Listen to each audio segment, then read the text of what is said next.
నమస్తే, welcome to our channel. నేను పద్మిని. ప్రస్తుతంతో పాటు ప్రముఖ ఆధ్యాత్మికవేత్త, వాస్తు జ్యోతిష పండితులు, లలిత ఉపాసకులు, వాస్తు జ్యోతిష శిక్షణ నిపుణులు బ్రహ్మశ్రీ నానాజీ పట్నాయక్ గారు మనతో పాటు ఉన్నారు. మాట్లాడదాం సార్. నమస్తే సార్. శ్రీమాత్రే నమః. సార్, తంత్ర శాస్త్రం శాస్త్ర సమ్మతం, అందులో ఎటువంటి సందేహం లేదు. శాస్త్రం ఒప్పుకుని శాస్త్రం ఆమోదించిన తర్వాతే తంత్రం అనేది ఖచ్చితంగా బయటకొచ్చి. తంత్రానికి క్షుద్రానికి చాలా తేడా ఉంది కదా సార్. తంత్రం అనగానే భయపడిపోతుంటారు. అమ్మో, తంత్రం చెప్తున్నారు ఏమిటి, తాంత్రిక మంత్రాలు ఏవో చెప్తున్నారు ఏంటి అంటారు. అసలు తంత్రం అంటే ఏమిటి తెలుసుకోవాలి కదా. ఏంటి సార్, తంత్రానికి క్షుద్రానికి ఉన్నటువంటి వ్యత్యాసం ఏమిటి? తంత్రం అని అంటే ఏంటి, అసలు ఏం చేయొచ్చు తంత్రంలో అనేది ఒకసారి చెప్పండి. తంత్రం అనేటువంటి చాలా సింపుల్ గా చెప్తాను, క్షుద్రం కూడా చెప్తాను. క్షుద్రానికి ఏంటంటే క్షుద్ర దేవతలు వేరేగా ఉంటారు, క్షుద్ర దేవతల సాధన వేరుగా ఉంటుంది. ఈ తంత్రం విషయం దగ్గరికి వస్తే ఈజీగా అర్థమయ్యే ఒక ఎగ్జాంపుల్ చెప్తా చూడండి. మీకు జ్వరం వచ్చిందమ్మా, జ్వరం వచ్చినప్పుడు ఏం చేస్తారు? నమ్మకం అంటే నాకు ఈ టాబ్లెట్ వేసుకుంటే తగ్గిపోతుంది, లేకపోతే ఈ డాక్టర్ గారి దగ్గరికి వెళ్తే తగ్గిపోతుంది అనేటువంటి మననం మనసులో చేస్తున్నారు. అది మంత్రం అనుకోండి, అది మంత్రం. మా డాక్టర్ గారి దగ్గరికి వెళ్తే నాకు తగ్గిపోద్ది మంత్రం. ఇచ్చిన టాబ్లెట్ వేసుకుంటే తంత్రం. టాబ్లెట్ ఇస్ తంత్రం. తంత్రం సింపుల్ గా చెప్పాలంటే. అలాగే దీన్ని కొంచెం మనం పూజలో దగ్గరికి వెళ్దాం. శాస్త్రం ఏం చెప్తుంది? గంధముతో గనక మీరు పూజిస్తే అమ్మవారిని పుణ్యం వస్తుంది అంది. అవునా? అమ్మవారికి మీరు ధూపం వేస్తే ఐశ్వర్యం వస్తుంది అంటుంది. ధూపం వేయడం ఇస్ తంత్రం, గంధం ఇవ్వడం ఇస్ తంత్రం, పుష్పాలు పెట్టడం ఇస్ తంత్రం. పుష్పం పెట్టడం కూడా తంత్రమే కదా. ఇప్పుడు ఒక వ్యక్తి, మీకు ఇద్దరు లవర్స్ ఉన్నారు. ఈ అబ్బాయి తీసుకెళ్ళి ఒక ఫ్లవర్ ఇచ్చాడు, రెడ్ ఫ్లవర్, ఒక లవ్ సింబల్ తో ఇచ్చాడు. దట్ ఈస్ తంత్ర. అంటే ఫీల్ కలిగిస్తున్నారు. అంటే చిన్న చిన్న ఎగ్జాంపుల్ చెప్తున్నారు. అరే భలే ఉంది ఫ్లవర్. ఆ అమ్మాయి ఫీల్ అయింది. దేవత దగ్గరికి వెళ్ళినప్పుడు గంధంతో మీరు ఎప్పుడైతే పూజ చేస్తున్నారో దేవత ఇప్పుడు చిన్న పిల్లలు ఉన్నాడమ్మా, చిన్న పిల్ల వచ్చి తల్లి అక్కడ కూర్చుంది, చిన్నపిల్లడు వచ్చి నోట్లో ఏదో పెట్టాడు, అమ్మ తిను అని. ఎంత పొంగిపోతుంది దేవత. అరే రేపు నాకు పెట్టాడు, ఇడ్లీ తీసుకొచ్చి ఒక మిరపకాయ బజ్జీ ఏదో స్వీట్ తీసుకొచ్చి పెట్టాడు, అది ఎంత పొంగిపోతుందో. దేవతకి మనం భక్తితో ఒక గంధం పెట్టాం అంటే దేవతకి ఇస్తున్నాం. తంత్రం అంటే అక్కడైతే పెట్టడం కాదు, మీరు అర్థం చేసుకోవాల్సింది ఏంటంటే ఆవాహయామి అంటున్నాం. దేవత అక్కడ వస్తుంది, మనం పటానికి పెట్టట్లే, డైరెక్ట్ గా దేవతకే పెడుతున్నాం.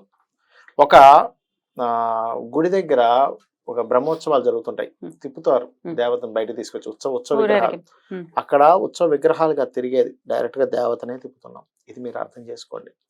దేవత ముందుంది, మీరు గణపతి స్తోత్రం చదివారు, దాని తర్వాత ఒక్కొక్క ఉపచారం చేస్తున్నారు, ఖచ్చితంగా దేవతకే చేస్తున్నారు. ఇవన్నీ ఉపచారాలు. ఉపచారాలు చేసేటప్పుడు దేవత అంటే ఎవరు? ప్రకృతి రూపంలో ఉండేటువంటిది అమ్మవారు. మీరు ప్రకృతికి ఏది ఇస్తే అది మనకి ఇస్తుంది. అవునా? మీరు గంధాన్ని ఇస్తున్నారు, ప్యూర్ హార్టెడ్ తో స్వచ్ఛమైన గంధాన్ని అరగబామి, గంధం పౌడర్ కాదండి, గంధాన్ని అరగబాం అని చెప్పింది శాస్త్రం. గంధం పెట్టారు, ఒక పుష్పానికి అంటించి మరీ పెట్టారు. అంటే పుష్పము గంధము రెండు కలిసాయి అంటే అక్కడ అర్థం ఏమిటి? గంధానికి అధిపతి ఎవరు? గురువు. గురు సంబంధించింది ఇస్తే మీకు ఏమొస్తుంది? గురు సంబంధించిన ఎనర్జీ వస్తుంది. అంటే ఏంటి? రక్షణ, జ్ఞానము వస్తుంది.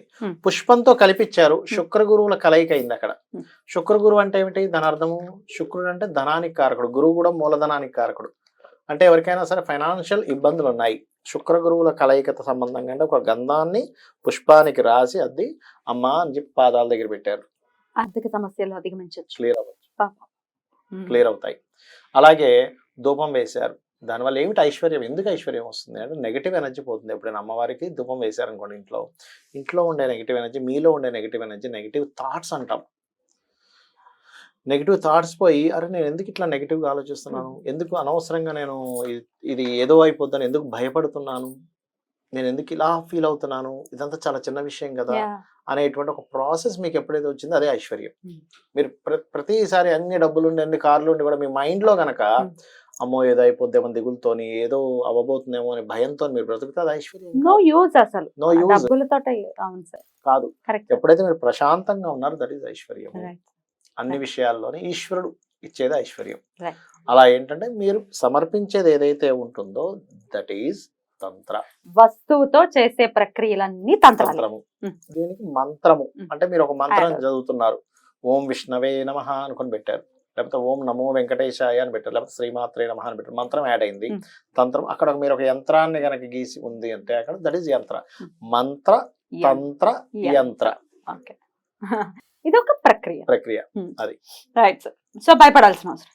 మరి భయం క్షుద్ర దేనికి అసలు మీకు? ఎందుకని తంత్రం క్షుద్రం లాగా పోట్రే అయ్యింది? క్షుద్రం వేరు, క్షుద్ర దేవతలు వేరు. ఉమ్. క్షుద్ర దేవతలు మీకు ఉదాహరణ, మీరు ఒక అమ్మవారిని చేస్తున్నారు అనుకోండి అమ్మ, ఉదాహరణకి లలిత చేసుకుంటున్నారు, విష్ణువు, ఆంజనేయ స్వామినో, నరసింహస్వామి ఎవరో చేస్తున్నారు. అలా చేసేవారు క్షుద్ర దేవత ఆరాధన చేయాలంటే కాదు వాళ్ళకి ఈ దేవత. ఎందుకంటే ఈ దేవతలు ఆ దేవతను రానివ్వవంతుంది, ఓకే. రానివ్వవు. ఉమ్. క్షుద్ర పూజలు కానీ క్షుద్ర దేవత ఆరాధన కానీ వాళ్ళ వంశాన్ని కూడా నాశనం చేసే ఛాన్స్ ఉంటుంది. బా. చాలా జాగ్రత్తగా ఎంతో నిష్టగా దానికి సంబంధించిన కొన్ని చేస్తుంటారు వాళ్ళు. ఇంకోటి ఏంటంటే క్షుద్రం ఎప్పుడు కూడా ఎవరి మీద ఒక ప్రయోగం చేసినప్పుడు దాన్ని ఆపలేరు వీళ్ళు. మళ్ళీ దానికంటే హై లెవెల్లో ఎవరైనా సరే ప్రయోగం అంటే సాధన చేసిన వాళ్ళు మాత్రమే దాన్ని ఆపగలరు.